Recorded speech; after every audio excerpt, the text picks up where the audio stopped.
But for now, we get our analyst. We're joined by political analyst Professor Andre Duvenhage. The ANC has confirmed that it is looking at bringing NEC member Gwen Ramokgopa as one of those matters that were in discussion. Prof, thank you so much for your time this afternoon. Now, having just listened to that press briefing and just the number of issues that were on the table facing the ANC ahead of its various conferences happening now, what is your take in terms of, firstly, its readiness, to host those conferences, in particular, if we can mention maybe Mpumalanga and the Eastern Cape, as we know that those conferences are happening in a matter of days? Good afternoon. I think the ANC is confronted with a number of challenging issues. Some of them involve definitely the conferences and all the conferences that need to take place before the national conference towards the end of the year. We know there's a lot of infighting within the structures of the ANC, making it difficult. We heard the Treasurer General refer to the new system they are going to use for membership and auditing purposes, which I think is a fine process. Generally speaking, I think the ANC is facing the challenges. I think the conference is an indication of Mr. Ramaphosa relatively firmly in control of the conference. It seems as if he is relatively successful in marginalizing opposing groups. It will, however, be interesting to see how he will deal with the Batamile Dlamini situation, as well as the general application of the step-aside rule. And I think the whole question of foreigners, we know that is an important issue, the drugs issue. It is clear to me that the ANC would like to renew itself, giving support to the conferences of both the Women's League and the Youth League. So clearly, there's a lot of planning taking place. At this point, it seems as if Mr. Ramaphosa has the control of the organization. Now, the ANC has confirmed that it's looking at bringing NEC member Gwen Ramokgopa to the office of the Secretary-General in the absence of Deputy Secretary-General Jessie Duarte, who is currently on sick leave. Now, we know that she was taking care of the ANC secretarial duties following the suspension of Ace Magashule as the Secretary-General. Talk to us about the significance of having Dr. Ramokgopa back in the fold and, the speculation around just her presence, especially in that particular office. We know that Mr. Ramaphosa would like to have strong women alongside him, especially in the build-up to all the different conferences. And Gwen Ramokgopa is very, very close to the president. And my own take, and we heard the rumors a few weeks back, that she may be a candidate for the position of Secretary General of the ANC, or maybe even another senior position. But it's clear to me that she is going to play a very important, maybe even a critical role in the build-up of the Ramaphosa camp towards the national conference. And I think she's going to be a key figure in the whole Cyril Ramaphosa lineup, trying to win the contest with opposition groups in the ANC and most probably secure a second term for him and his group.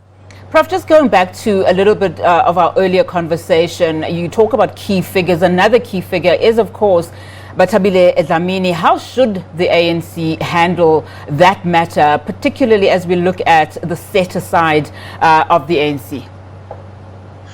Well, my own take on it is that the ANC is very inconsistent in dealing with this matter.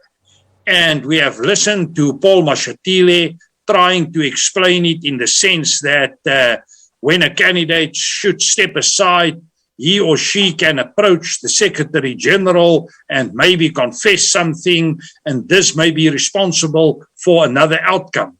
The long and the short of this story is that it is very inconsistent. And I think that a person like Ace Magashule will have a strong case when he argues consistency and inconsistency within the context of the ANC when it comes to the step-aside rule.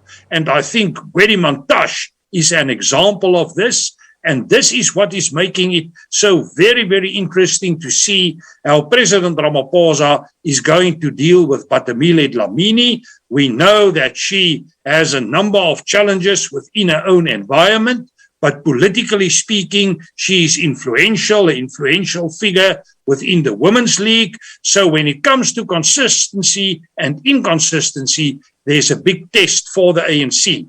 What is further concerning is the fact that the Zondo Commission is implicating many senior ANC elite members. And how will the ANC and the Ramaphosa camp deal with this? I have seen about a year ago a report of the Institute of Race Relations indicating that the majority of NEC members may be directly or indirectly implicated in forms of corruption and or state capture. So this is going to be a very big and a fundamental test for President Ramaphosa, and I can see that there will be resistance in certain quarters.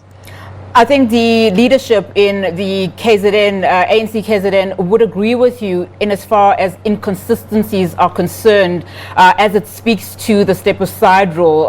They've pointed this out, saying that the rule in its current form cannot be, implemented. And they go on to say, that it would be inconsistent for the party to prevent members with serious criminal charges from contesting for positions during elective conferences.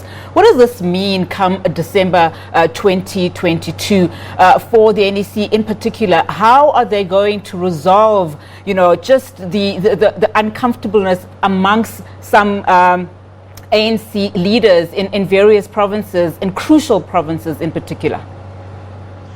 Yes, and the crucial provinces in this regard is both KZN and to a certain extent the Eastern Cape.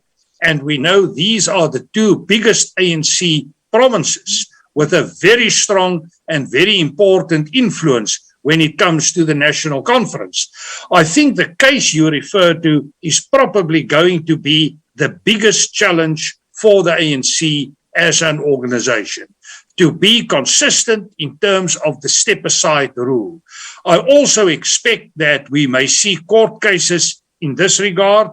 We have seen people clearly stated that they are not in agreement with the findings of the Zondo Commission, and they would like to take these findings to court. This may happen. What happened if this is not completed before the end of the year, which is highly likely the case, and then we are back at the so-called Stalingrad strategy. How the ANC is going to deal with this is extremely difficult. I believe we are going to see a lot of political mobilization against this decision. We may even see attempts to disrupt conferences and the build-up to the National Conference.